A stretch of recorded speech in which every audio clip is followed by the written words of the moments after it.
Australia has a supersized superannuation problem. I don't really know much about super, but all I know is money you get after you retire. Do you have any idea how much is in there? Not enough. My super balance? No.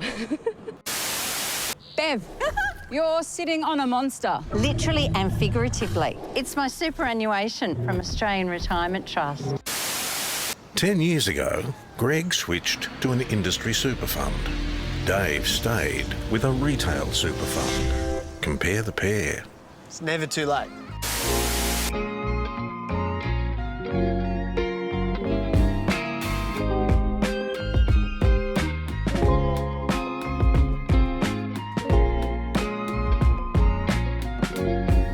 The first one is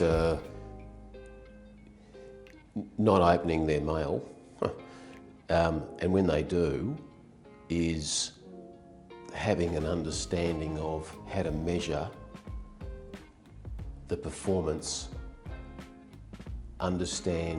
measure the risk, understand the current environment, and understand fees generally. And so, you know, most of those funds are going to come out who are in a balanced portfolio, and they're going to produce rates of between 8 and 11%. And so I would say to someone today, the first thing they should look at is get understanding and speak to their advisors, or whether it's industry fund or not, is get understanding of the weightings. And most of the ones, the super funds we're talking about are retail or industry funds, they don't have a discretion to buy Apple or Microsoft. They're bundled, we call bundled contracts, so they're managed funds. Managed funds work well for people that don't have the inclination to do any research themselves, or think too much. Rely upon research and advisors. And so the key thing right now is, I think, understanding the return and the risks that we're taking to get that return. So if it's between 8 and 11% rate of return, and give or take, some funds will outperform and some will underperform. But that's generally the benchmark of the last 20 years.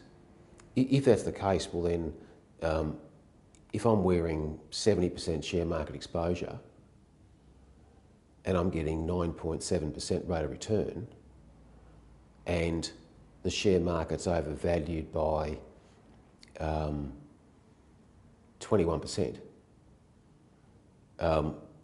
what does that look like? And in my world, for that exposure, you should be getting 30%. Like if you were holding stocks direct. That gets back that diversification or diversification again. They're the key things, I think.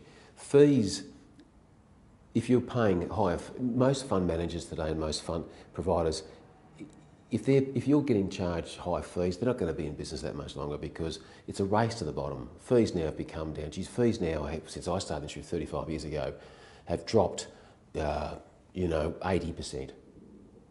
So if you're paying too high fees, you're not a player in this market. I'd say that's the most important thing to look at as far as the rate of return. Some people look at, I earned 9%. That's okay. I went up, and then they pin it, either put it on a magnet on the fridge, or they put it into a drawer. At least I haven't lost. So this is the key thing, because this is the worst thing, because it's human behaviour. You must look at. You don't understand what you should be getting for that money. You've left 20% on the table. That's what I say to people.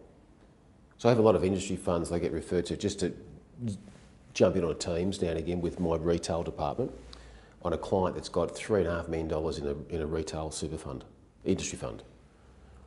And they'll be an engineer,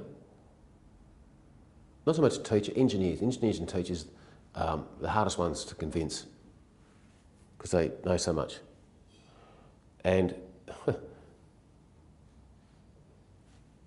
they talk about, well, other fund, I should be earning 11.6. I go, you don't understand. I had this conversation a few months ago. The guy had like I think it was 4 or 5 million. I got called in, and he remained a client of ours, but it just was interesting having a discussion with him because I just said, I don't think you understand in that world, you're leaving 800 grand on the table, right? And he sort of looked at me and said, well, what do you mean? I said, no, there was 4.5 million. Like 10% is 450,000. And so his rate of return, I said, I don't think you understand what I'm trying to say, is that the market has performed X in this space, and he was an IT guy. So you're looking at costs and fees. I'm trying to remove you away from fees because it's an industry fund. We just give them advice. That's the most important thing. Risk and the return you're getting for that risk. Fees, I believe, there'll be no one out there in the industry space, or even retail funds, I think I can speak at that no one's probably overcharged. Advisor fees are a different discussion. Advisor fees should be floating between 0.5 and 1%. The most important thing is if you're talking to someone who's 55 or 50 and pretty frugal and needs $76,500 a month to live. He's got no mortgage, no expenses. The kids are off his hands. He needs 6 to 7 grand. I think you need at least that a year for a husband and wife at least. Work back, what's that capital requirement at 65? And so that figure might be, in that example, indexed, going on life expectancy, might be $2 million. Now, the frightening part of that is the average account balance today in super above 45 is $351,000. So that's even more of an important question, is that what's it now? The reality is what you're seeing in the articles that have been written recently about the baby boomers are going to become extinct. Yeah.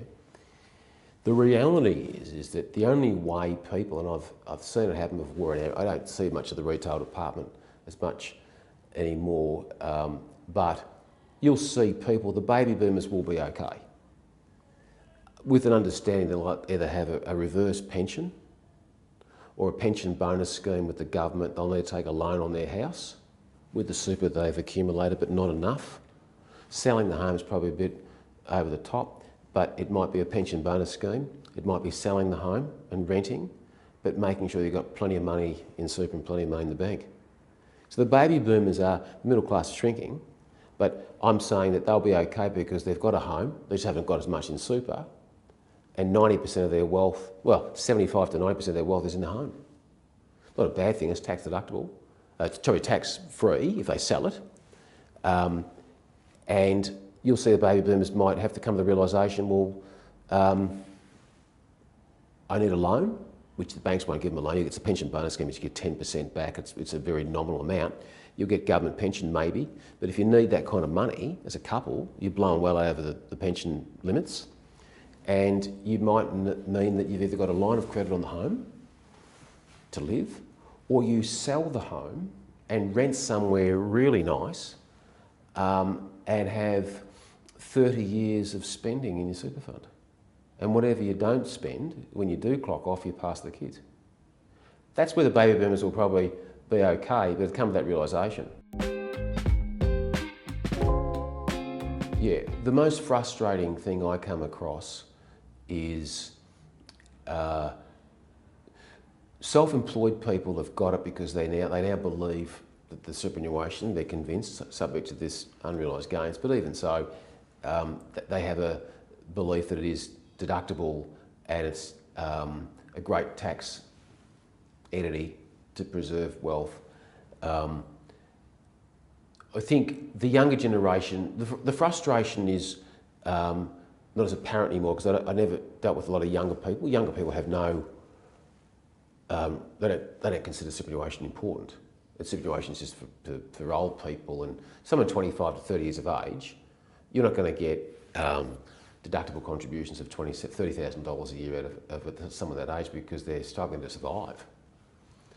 I think the most frustrating thing for me generally it was in the planning phase, and you know, a lot of the baby boomers have other assets. They have their family home, and they had holiday homes, and they had the super.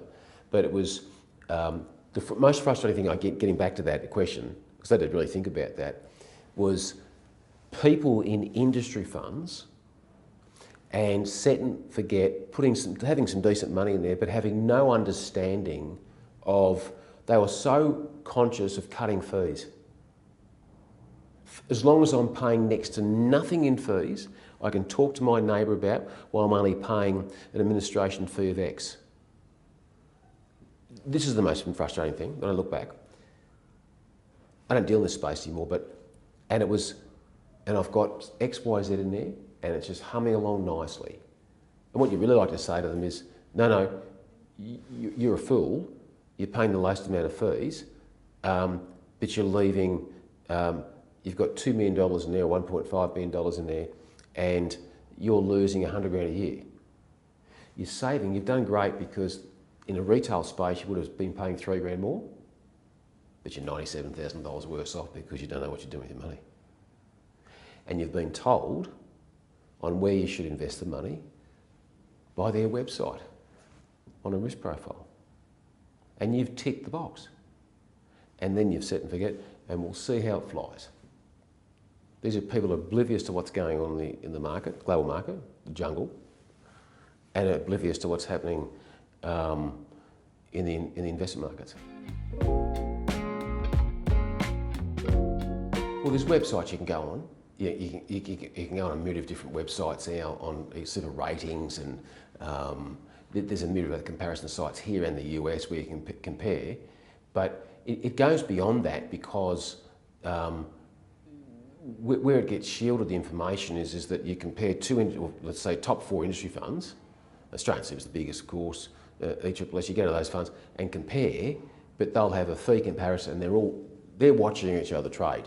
So they drop their fees on certain age groups, so do they. The insurance side of things, they drop their fees, so they all follow the follower. But there are sites you can go on to and compare. There's probably 30 of them, but that only tells you half the story because they're not comparing. You've got to analyse the risk, and they're all fund managers are all doing pretty much the same thing. So how much you've got to dig deep into.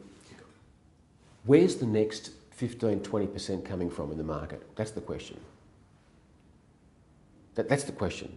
Where is what we've spoken about earlier, the companies that are going to have so much money coming in that are going to justify their profits?